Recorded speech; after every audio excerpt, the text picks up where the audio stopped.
So we're going to get to you because my friend here, son, is kind of a soccer expert for us that are complete novices. No,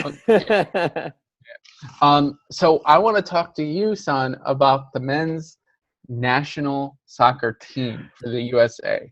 What Okay. happened this past weekend? Okay. Well, first of all, I'm going to make this declaration right now. And that is the Yes. U.S. men's national team is going to play in a World Cup final in 2026, not Yes. 2022, but they are up and coming. And there's a lot of great players that are coming through the U.S. men's national team system and some not who have chosen to play for us.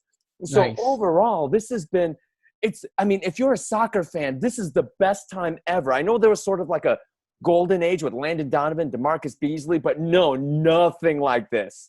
Nothing like this. You've got guys that are playing on first teams and the top teams and the top leagues around the world. Serginho Dest, right back at Barcelona. Chris Richards, center back at Bayern Munich. You got Gio Reyna at Borussia Dortmund. Christian Pulisic, Tyler Adams at RB Leipzig.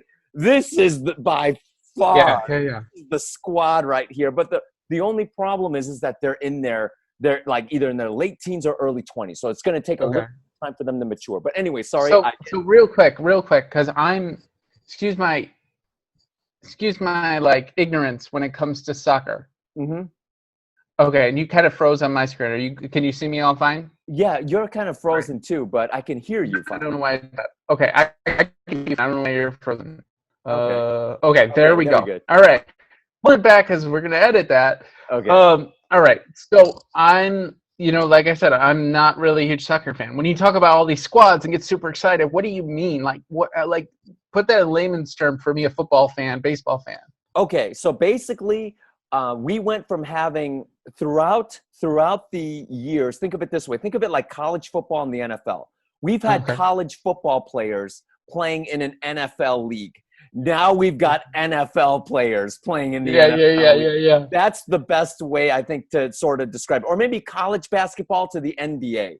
We've now got NBA stars, not just role players that might play in these games, but actual starters on the first team contributing. So, so really quickly, let's go back because there was a U.S. men's national team game against El Salvador. Now, really quickly, I want to talk about El Salvador really quick because El Salvador, let's be honest, that is a weak CONCACAF opponent. So, like, to give an example, if this was college football, the U.S. men's national team put out Clemson, and El Salvador would be like Appalachian State. So that's but Appalachian State's pretty good. Fine. Like Central Michigan, Michigan, or one of these other Syracuse. I don't know, one of these other. So basically, El Salvador. I mean, we could have put out the San Jose Earthquakes, and we would have beaten El Salvador. The point is this: first of all, in this friendly, we had pretty much our C team, our third team, because it was mainly. And I hate to say this, but it was mostly MLS guys. All right, so a lot of MLS players that we're not actually going to see in the World Cup, either in 2022 or 2026. They were just guys to fill in the roster at the time so Greg Berhalter, the coach, could take a look at some of these guys. And they looked great. But of course they're going to look great. It was against El Salvador. El Salvador looks like my 11-year-old daughter. Or I'm sorry, when my daughter, not even when she's 11, when she was 9, this looks like their team out there. To give you an example of how El Salvador played. Let's imagine this on a football field. You got the Bears and you got the Packers, right? Yeah. Imagine at the snap of the football, there's 11 guys lined up. The Bears are on offense. Imagine if 4 of those players just sat down and didn't play, and then the other 7 had to play while Green Bay played all 11. That is what El Salvador did because they played with a high line, but they didn't press. So if you're going to do that, it's just going to be a complete mess all over the field. Why? Well, I think a lot of it is just that either they were just going through the motions. They didn't care too much about the game plan. But that's essentially, if you play with a high line, you have to press because you're condensing the space and you have to cut the decision-making time of the players with the ball. If you play with a high line, you're leaving an entire space behind you where you could get exposed, which is why you have to press the other team hard so that they can't play balls and break lines and get behind the defense for easy scoring opportunities. And let me tell you something. I got a question too once you're done. Go ahead. Yeah, I was going to say, well, this group of MLS players, everything looked great. The build-out looked great. The attacking looked great. They were breaking lines. They were combining. Everything looked awesome. And if this is Greg Berhalter's vision of the U.S. men's national team, it's a pretty good vision, I would say, because if you got these MLS guys playing like this, then I would say that's really good, because really the only guys that I was trying to watch out for that I think might have, like, say, a World Cup future to be on like the U.S. men's national team, the first team, is Julian Araujo, who is the right back. He was outstanding. He was outstanding. Yeah. One silly play, but outside of that, he was amazing. And then so that was MLS guys. That was like a third. That was like a third team playing against El Salvador. We might see a couple of these guys in the Olympics. Maybe you might see like a Sebastian Lletget on the Olympic team. You might see Mueller on the Olympic team. You might see some of these guys. I mean, Walker Zimmerman, Aaron Long.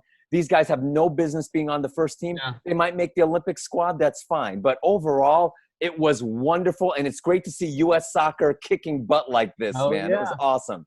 So I'm sorry, you had a question? No, I got two things. So number one, I think we should do a video of soccer for dummies.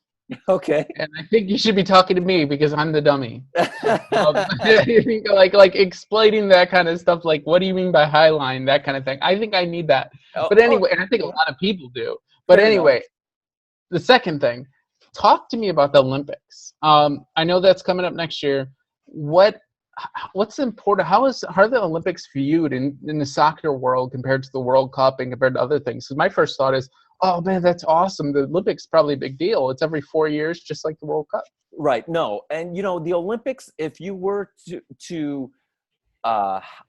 you were to look at the hierarchy of importance for like soccer tournaments, I mean, the World Cup is at the very top. There's nothing that's going to beat the World Cup. And then after that, I would put probably the Champions League, because that is a sort of a combination of all of the top teams from the top leagues that all play each other. The top clubs in Europe and play each other in that tournament. And then I would probably put the Olympics maybe after that. The Olympics is not exactly high on the totem pole, if you will. That would be like the equivalent of the NIT tournament for college basketball. So that's what the Olympics is. But it's going to be a really busy year, because next year for U.S. soccer, you've got the Olympics, you've got World Cup qualifying, you've got the Gold Cup. There's going to be so many matches for the U.S. men's national team. There's a rumor that there's going to be another friendly against Canada in January.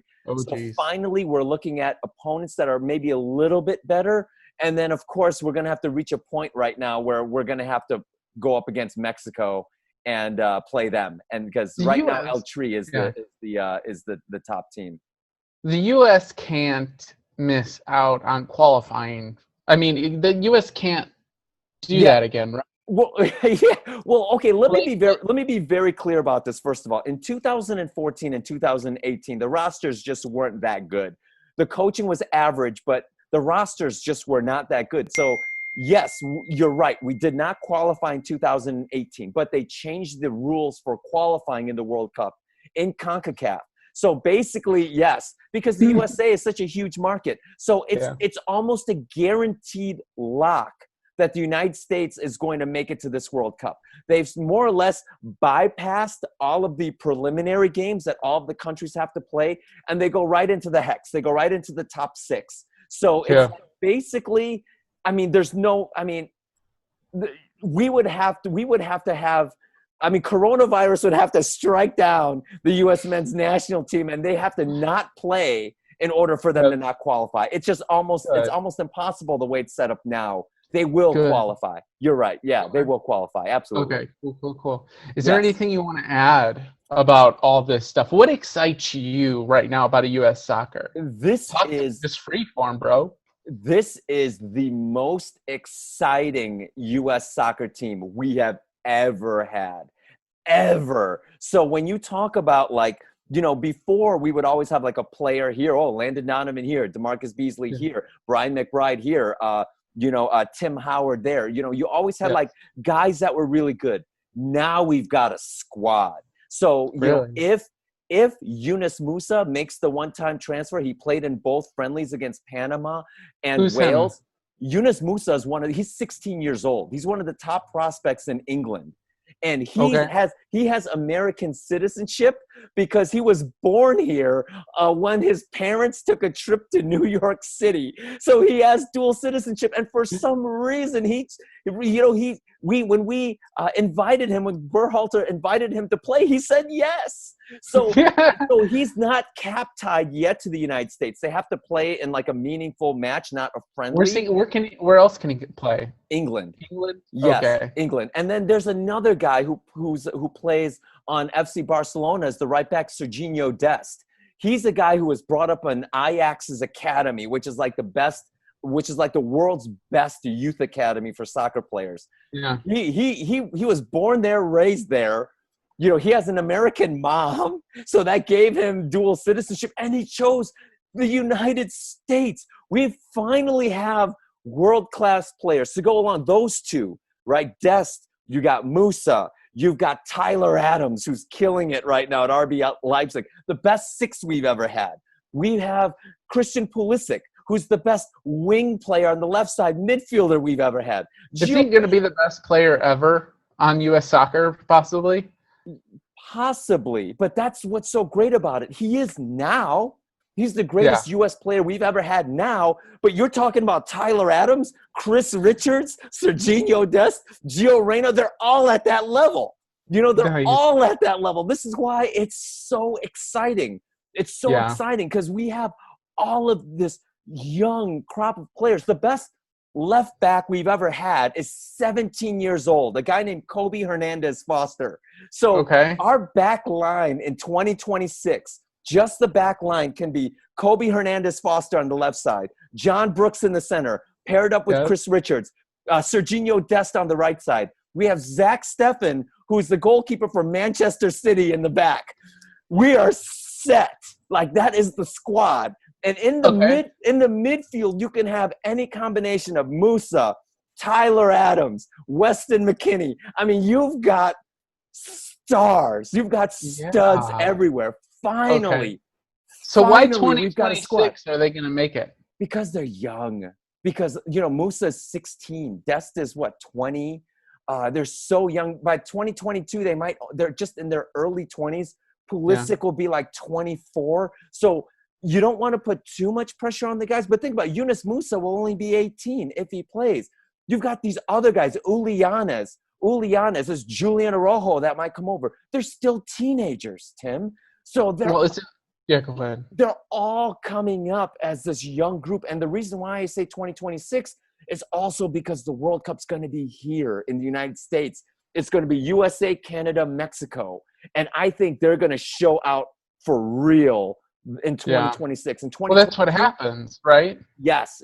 Typically, I mean, you see it happen all the time. I mean, in 2002, South Korea went all the way to the semifinals. Russia made it all the way to the they made it to the quarterfinals, I want to say, in 2018. Teams, there's only been one time in the history of the World Cup where the host country has not made it out of the group stage, and that was South Africa in 2010. Every other World Cup, the country shows up and they play for their country. And it always seems like they make a deep run. They do well. I mean, the last time the World Cup was here in the States, the United States made it far. Further. Yeah. So this is why I believe that was a Germany game, right? Yes. I think it was the handball that didn't get called. But point is I would love to see the United States make a huge run in the World Cup in 2022. It's just that they're young, so we're not sure they're going to come together yet. But by the time 2026 rolls around, these guys are going to be in their mid-20s.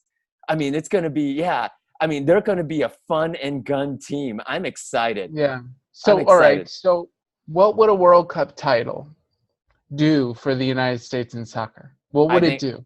I think that would establish the United States as a world powerhouse in soccer, and I believe that there will be a far more youth players churning out, Yeah. going to Europe, going to those leagues, and just stepping up their game. And I think you're going to continue to see USA become a world superpower in the sport once we get this group in the World Cup. And I believe they're either going to finish first or second in Yeah. 2026. And if that happens, I mean, you're just going to see soccer just go.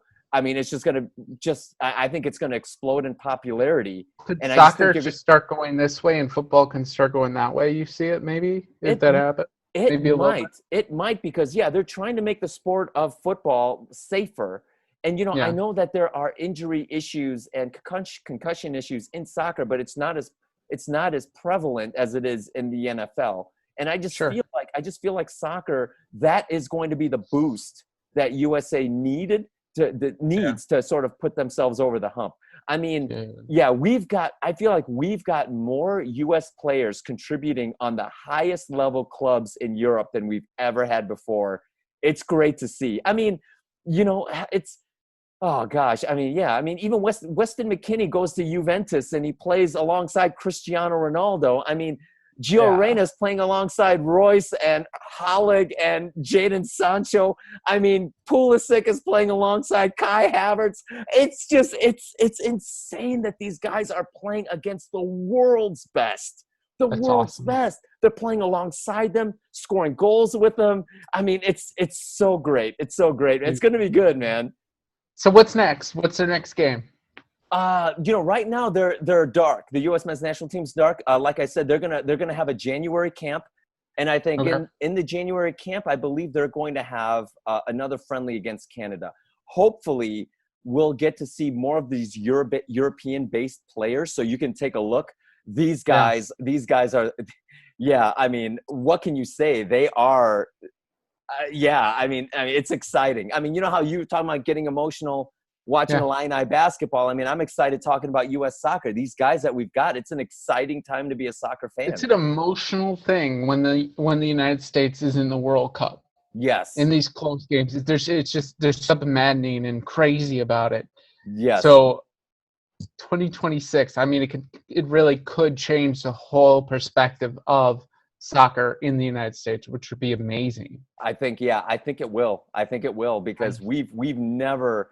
I mean, when I say we've never had a squad like this, Tim, never, not even close, not even Mm, close. So, mm. and to think these guys are teenagers, so many of these guys are teenagers are in their early 20s and they're already showing out with this level of skill, technique, intelligence. It's so Yeah, great to see.